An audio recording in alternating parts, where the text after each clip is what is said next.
Je dois avouer que le peu que je sais de vous, je l'ai appris grâce à une vidéo douteuse sur le net. Oh, et vous avez aimé, c'est moi qui l'ai faite. C'est ma nouvelle plateforme, les fausses fake news. Ça consiste à ne parler que de faits vérifiés, mais présentés de façon à ce que personne n'en croie un traître mot. Dans quel but? Le but ultime.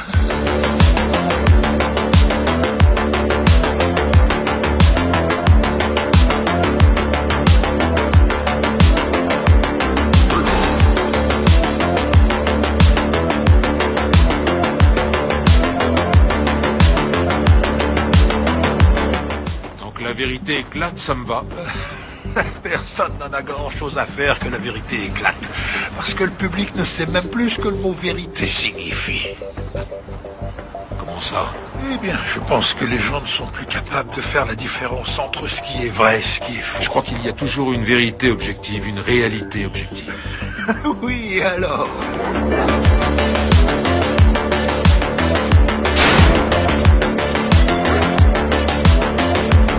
Ladies and gentlemen, the very word secrecy is repugnant in a free and open society. And we are, as a people, inherently and historically opposed to secret societies, to secret oaths, and to secret proceedings. For we are opposed around the world by a monolithic and ruthless conspiracy that relies primarily on covert means for expanding its sphere of influence, on infiltration instead of invasion, on subversion instead of elections, on intimidation instead of free choice, on guerrillas by night instead of armies by day.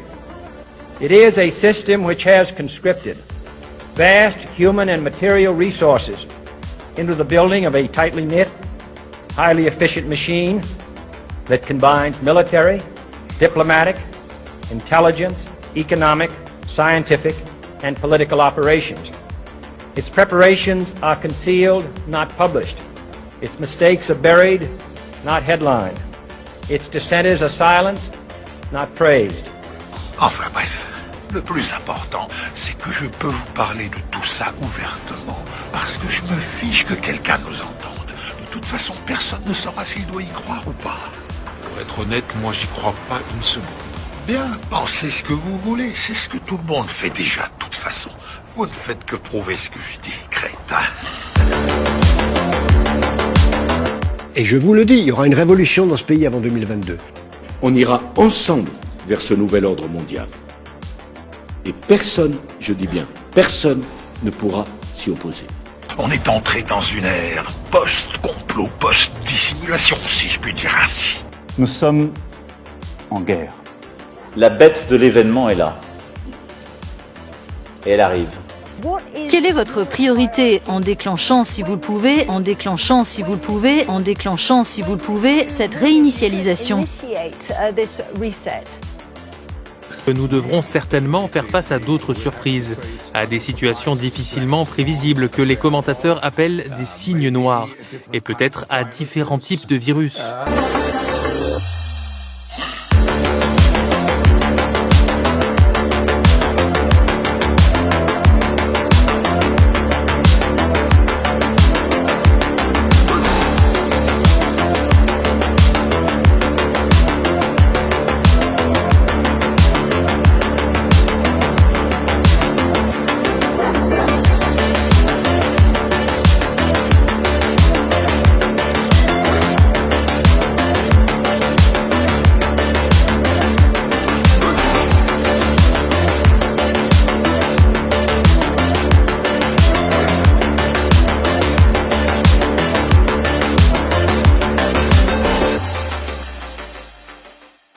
Cette pandémie qu'on avait prévue, je fais partie de ceux qui l'avaient prévue il y a 10 ans, mais j'étais loin d'être le seul, et si on l'avait préparée, on n'en serait pas là, que ce soit au moins une leçon pour préparer la suivante, c'est-à-dire la crise climatique. Il faudra dans tous les pays isoler celui qui est contaminé de sa propre famille. Donc il faut trouver des lieux pour mettre soit la famille qui n'est pas contaminée, soit celui qui est contaminé ailleurs. La question, c'est de savoir si la technologie va être au service d'une société totalitaire ou d'une société altruiste. Les deux sont possibles.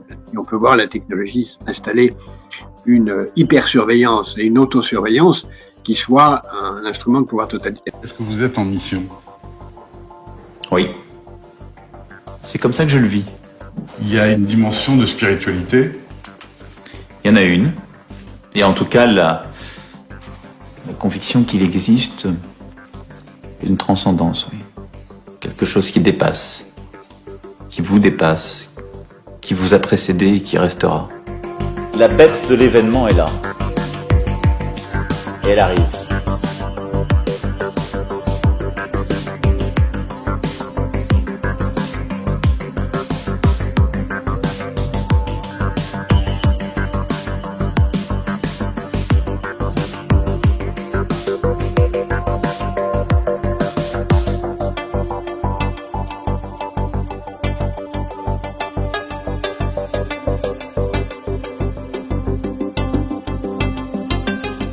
Alors, il faut comprendre que cette crise sanitaire terrible va infliger évidemment des dommages très importants à toutes les économies du monde, et évidemment aux économies de la zone euro et à la France parmi les autres. Et il va y avoir un après, soyons clairs, on va pas être en permanence confiné. On va avoir des vaccins.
Jamais venu ici et je vous aurais jamais avoué que je suis tout à fait capable de modifier la mémoire collective. Cela aurait voulu dire que je pouvais aussi contrôler le passé.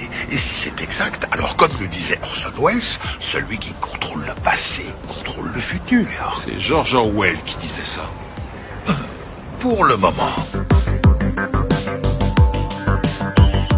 Je pense qu'on sera plus content d'avoir un emploi plutôt que d'avoir une épargne protégée.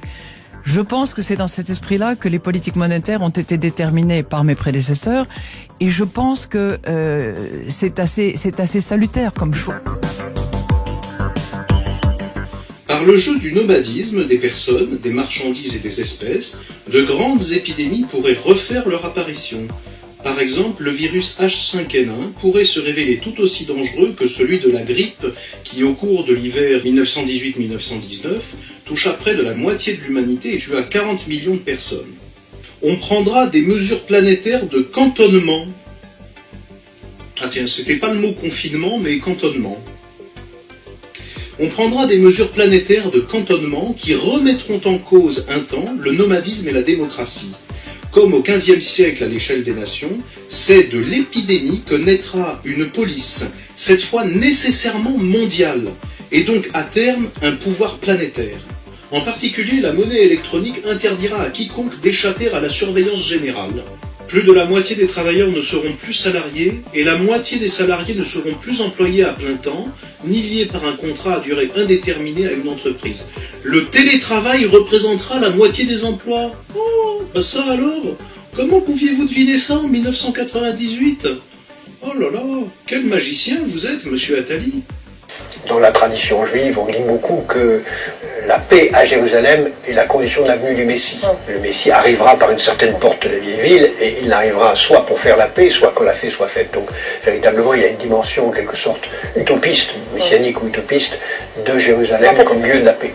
Alors effectivement, les pères de l'Église et les docteurs de l'Église nous parlent bien d'un Messie qui siégera à Jérusalem, à la tête d'une tyrannie planétaire.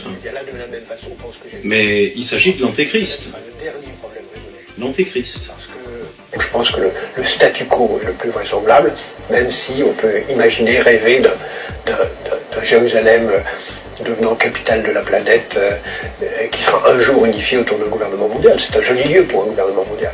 Moi, j'ai toujours pensé, mais je ne suis pas le seul, et je ne veux pas donner de leçon ici, que celui qui ne se prépare pas au pire est presque sûr de le vivre. Or, nous avons tous trop vécu dans l'insouciance, ce que j'appelle moi l'économie positive, c'est-à-dire l'économie qui prépare à un meilleur avenir pour les générations futures. Ça consiste justement à prévoir le pire et à se préparer.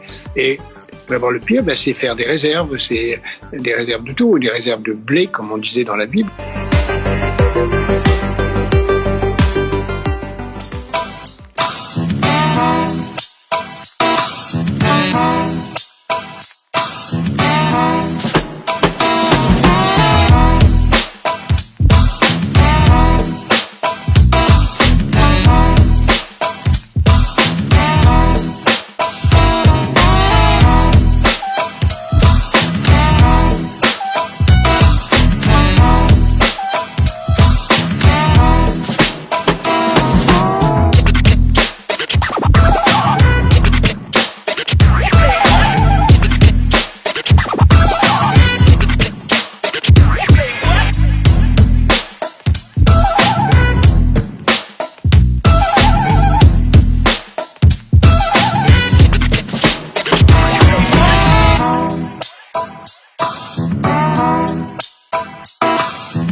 אין בן דוד בעד שתיפול אדום המזלזלים בישראל. Ce que je vous ai dit tout à l'heure, c'est marqué dans Sanhedrin. Le Mashiach viendra que quand Édom, l'Europe, la chrétienté sera totalement tombée. Donc je vous pose la question, c'est une bonne nouvelle que l'islam envahisse l'Europe? C'est une excellente nouvelle, ça annonce l'ennui de Mashiach. Excellente nouvelle. L'islam, c'est le ballet d'Israël, sachez-le. Il faut le faire, il faut absolument les faire entrer. La clé, c'est de créer les conditions de l'accueil, et j'y travaille.